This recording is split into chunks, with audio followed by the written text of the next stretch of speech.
Œuvre choisie de Mao Tse-tung, tome 2. Période de la guerre de résistance contre le Japon. Contre les activités de capitulation. 30 juin 1939. Face à l'agresseur japonais, la première grande question pour la nation chinoise a été jusqu'ici de savoir si elle devait ou non se battre.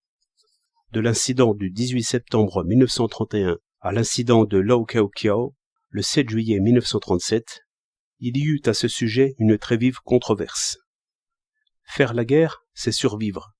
Ne pas la faire, c'est périr, était la conclusion de tous les partis et groupements patriotiques, de tous nos concitoyens patriotes. Faire la guerre, c'est périr. Ne pas la faire, c'est survivre, était la conclusion de tous les capitulars. Les canons de la résistance à Lau-Kiau-Kiau tranchèrent pour un temps cette controverse, proclamant la justesse de la première conclusion et l'erreur de la seconde. Mais pourquoi ne l'ont-ils tranché que pour un temps et non définitivement? Cela s'explique par la politique de l'impérialisme japonais qui cherche à amener la Chine à capituler, par les tentatives de compromis des partisans étrangers de la capitulation et par l'instabilité de certains qui font partie de notre front de résistance au Japon. Maintenant, la question se pose à nouveau, mais en termes quelque peu différents. Elle est devenue une question de paix ou de guerre. Ainsi, une controverse a commencé en Chine entre ceux qui sont pour la continuation de la guerre et ceux qui sont pour la conclusion de la paix. Leur position respective n'a pas changé. Selon les premiers, faire la guerre, c'est survivre, conclure la paix, c'est périr. Selon les seconds, conclure la paix, c'est survivre, faire la guerre, c'est périr. Le camp des partisans de la guerre, qui comprend tous les partis et groupements patriotiques et tous nos concitoyens patriotes, représente la grande majorité de la nation, alors que le camp des partisans de la paix, c'est-à-dire de la capitulation, ne comprend qu'une minorité hésitante au sein du front anti-japonais. C'est pourquoi le second est amené à recourir à une propagande mensongère avant tout anticommuniste.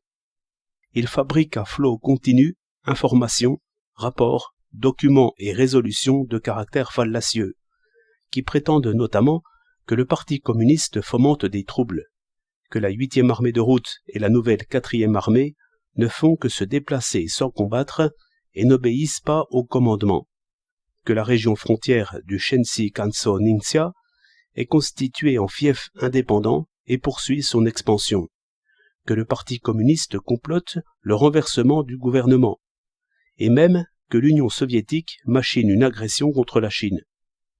Il cherche par là à masquer la vérité et à préparer l'opinion publique, afin d'atteindre son but qui est la paix, c'est-à-dire la capitulation.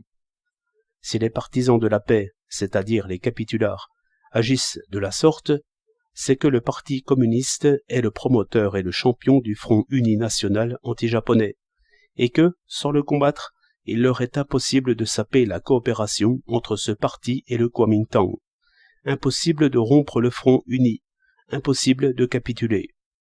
Et puis, ils espèrent que l'impérialisme japonais fera des concessions. Ils estiment que le Japon est à bout de force, qu'il changera sa politique fondamentale, qu'il évacuera de lui-même la Chine centrale, méridionale et même septentrionale, et que la Chine pourra alors vaincre sans avoir à livrer de nouveaux combats. Enfin, ils placent leurs espoirs dans une pression internationale. Beaucoup d'entre eux espèrent que les grandes puissances feront pression non seulement sur le Japon, pour l'obliger à des concessions et faciliter ainsi la conclusion de la paix, mais encore sur le gouvernement chinois, pour qu'il puisse dire aux partisans de la continuation de la guerre, dans ce climat international, voyez-vous, il ne nous reste plus qu'à conclure la paix. Et une conférence internationale du Pacifique sera avantageuse pour la Chine.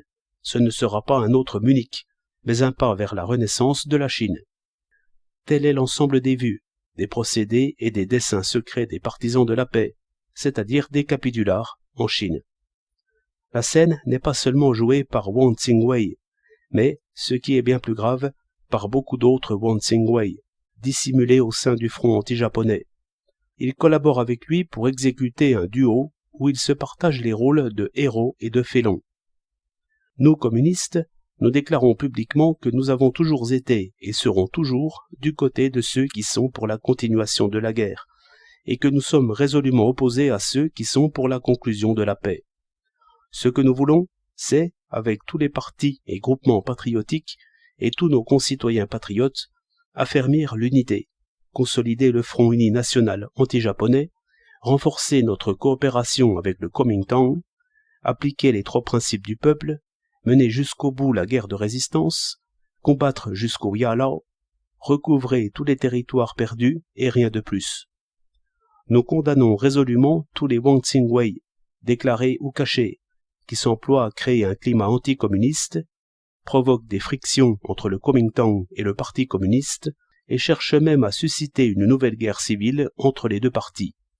Nous disons à ces gens, votre complot en vue de la rupture n'est, au fond, que la préparation à la capitulation, et votre politique de capitulation et de rupture ne fait que révéler votre plan général qui est de trahir les intérêts de la nation pour satisfaire la cupidité d'une poignée d'individus. Notre peuple a des yeux et saura percer à jour votre complot. Nous rejetons catégoriquement les propos absurdes selon lesquels une conférence du Pacifique ne serait pas un Munich d'Orient. La conférence dite du Pacifique sera bel et bien un Munich d'Orient. Elle compte transformer la Chine en une autre Tchécoslovaquie. Nous condamnons résolument les bavardages prétendant que l'impérialisme japonais reviendrait à la raison et qu'il consentirait à faire des concessions. Il n'abandonnera jamais sa politique fondamentale, qui est l'asservissement de la Chine. Les discours mielleux prononcés par les Japonais après la chute de Wuhan, par exemple la proposition selon laquelle ces derniers renonceraient à leur politique de ne plus reconnaître le gouvernement national comme interlocuteur dans les pourparlers et consentiraient maintenant à le reconnaître comme tel, ou encore la proposition de retirer leurs troupes de la Chine centrale et méridionale sous certaines conditions, font partie précisément de leur politique perfide visant à faire mordre le poisson à l'hameçon, et puis le frire. Ceux qui le goberont doivent s'attendre à finir dans la poêle. Les partisans étrangers de la capitulation poursuivent également une politique perfide visant à inciter la Chine à capituler. Ils laissent le Japon poursuivre son agression en Chine, pendant qu'eux-mêmes observent le combat des tigres du haut de la montagne, attendant le moment propice pour organiser une conférence dite du Pacifique, où ils pensent pouvoir intervenir en médiateur afin d'en tirer profit à la manière du 3e larron. Placer ses espoirs en ces comploteurs, c'est encore donner droit dans le piège. La question de savoir s'il faut ou non se battre est devenue aujourd'hui une question de guerre ou de paix, mais c'est au fond la même question. La première est la plus importante de toutes, la question fondamentale. En raison des efforts accrus de la politique japonaise pour inciter la Chine à capituler, du redoublement d'activité des partisans étrangers de la capitulation et surtout des hésitations plus marquées de certaines gens au sein du front anti-japonais, il s'est fait au cours des 6 derniers mois un grand battage autour de la question de la guerre ou de la paix. Aussi, une capitulation éventuelle est-elle devenue dans la situation politique actuelle le danger principal. Et les capitulars voient dans la lutte contre le communisme, qui signifie la rupture de la coopération entre le Kuomintang et le Parti communiste, la rupture de l'unité dans la résistance, un premier pas, et un pas très important, vers la capitulation. Dans ces conditions, tous les partis et groupements patriotiques et tous nos concitoyens patriotes doivent suivre d'un œil vigilant l'activité des capitulars. Ils doivent comprendre la particularité essentielle de la situation actuelle, à savoir que la capitulation constitue le danger principal et que la lutte contre le communisme n'est autre chose qu'une préparation à la capitulation, et ils doivent s'opposer de toutes leurs forces à la capitulation et à la rupture. Il est absolument inadmissible qu'un groupe d'individus sape et trahisse la cause de la guerre contre l'impérialisme japonais, guerre pour laquelle, depuis 2 ans, notre nation verse son sang. Il est absolument inadmissible qu'un groupe d'individus sabote et rompe le front uni national anti-japonais constitué grâce aux efforts de toute la nation.